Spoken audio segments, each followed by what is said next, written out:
Hello guys, welcome to my mini vlog. ఈరోజు అయితే నేను మజ్జిగ చారు అయితే వండాను. టేస్ట్ అయితే ఎక్సలెంట్గా ఉంటుంది, మీరు కూడా ట్రై చేయండి. నెక్స్ట్ అయితే శనగబ్యాళ్ళు బియ్యం అయితే సోక్ చేసుకొని పక్కన పెట్టుకోవాలి. నెక్స్ట్ అయితే ఆనియన్, పచ్చిమిర్చి, కొబ్బరిని అయితే తరుక్కొని పక్కన. ఇప్పుడైతే ఒక ఫ్రై ప్యాన్ తీసుకొని అందులోకి కొద్దిగా సాసులు, కొద్దిగా మెంతులు అయితే దోరగా ఫ్రై చేసుకొని అది కూడా సైడ్లో పెట్టుకోండి.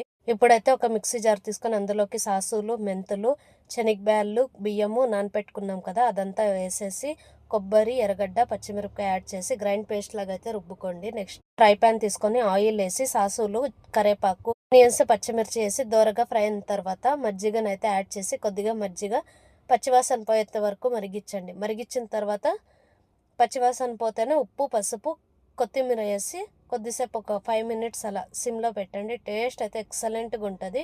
ఇదైతే మా పెద్దమ్మ రెసిపీ. మీరు కూడా ట్రై చేసి ఎలా వచ్చిందో కమెంట్ చేయండి. Bye friends.